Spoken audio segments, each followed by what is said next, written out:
ഇന്നാണ് അത് വായിച്ചത്. കാൻസ് ഫിലിം ഫെസ്റ്റിവലിൽ യേശുക്രിസ്തുവിൻ്റെ മുൾമുടിയണിഞ്ഞ മുഖത്തിൻ്റെ പെയിൻറ്റിങ്ങുള്ള നീണ്ട വസ്ത്രം ധരിച്ചിരുന്ന മിസ് ഡൊമിനിക്കൻ റിപ്പബ്ലിക്കും നടിയുമായ മസിയേൽ ടവേരസിനെ സെക്യൂരിറ്റി ഗാർഡ്സ് പുറത്താക്കിയെന്ന വാർത്ത. അല്പവസ്ത്രമിടുന്നവരെയും ഇല്ലാത്തവരെയുമൊക്കെ റെഡ് കാർപ്പറ്റിൽ ഇഷ്ടം പോലെ വിലസാൻ അനുവദിക്കുന്ന കാൻസ് ചലച്ചിത്രോത്സവത്തിൽ എന്തുകൊണ്ട് യേശുവിൻ്റെ മുഖം പ്രദർശിപ്പിച്ചവരാണ് പുറത്താക്കിയെന്ന് വായിച്ചാൽ ന്യായമായും നമ്മുടെ ധാർമ്മിക രോഷം ഉണരും അല്ലേ? സത്യത്തിൽ എന്താണ് നടന്നത് എന്നറിയാനുള്ള ഒരാഗ്രഹം ഉള്ളിൽ വന്നതിൻ്റെ പേരിൽ ഗൂഗിൾ കുറച്ച് പരതിയപ്പോൾ കാര്യങ്ങളുടെ കിടപ്പ് ഏകദേശം മനസ്സിലായി.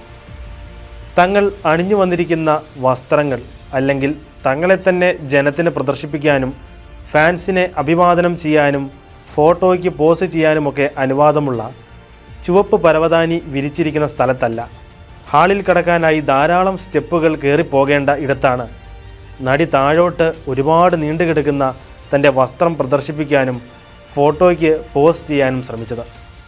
പെരുമാറ്റച്ചട്ടങ്ങൾ സ്ട്രിക്റ്റായി ഫോളോ ചെയ്യുന്ന കാൻസ് വേദിയിൽ സെക്യൂരിറ്റി ഗാർഡ്സ് നടിയോട് വേഗം സ്റ്റെപ്പ് കയറിപ്പോകാൻ നിർബന്ധിച്ചത് സ്റ്റെപ്പ് കയറി വരുന്ന മറ്റുള്ളവരോ അല്ലെങ്കിൽ മസിയേൽ ടവേരസ് തന്നെയുമോ ആ വസ്ത്രത്തിൽ ചവിട്ടി വീഴാൻ സാധ്യതയുണ്ട് എന്നതിനാലാകണം. സെക്യൂരിറ്റി ഗാർഡ്സുമായി നടി വാഗ്വാദത്തിൽ ഏർപ്പെടുകയും ഒരു വനിതാ ഗാർഡിനെ പിടിച്ചു തള്ളുകയും ചെയ്തു. പക്ഷേ വാർത്തകൾ പരക്കാൻ സാധ്യതയുള്ളത് ക്രിസ്തുവിൻ്റെ മുഖമുള്ള വസ്ത്രം ധരിച്ചതിനാൽ നടിയെ തടഞ്ഞു എന്നും അധിക്ഷേപിച്ചു എന്നും ആകാനാണ്. ശരിക്കും പറഞ്ഞാൽ ക്രിസ്തുവിന് സാക്ഷ്യം നൽകാൻ ശ്രമിക്കേണ്ടത് ഈ വിധത്തിലായിരുന്നു. പത്രോസ് ലീഹായുടെ 1-ാം ലേഖനത്തിൽ പറയുന്നതാണ് ഓർമ്മ വന്നത്. പണിക്കാർ ഉപേക്ഷിച്ച് മൂലക്കല്ലായി തീർന്നത് വിശ്വസിക്കാത്തവരെ തട്ടി വീഴ്ത്തുന്ന കല്ലും ഇടർച്ചയ്ക്കുള്ള പാറയുമായിരിക്കും.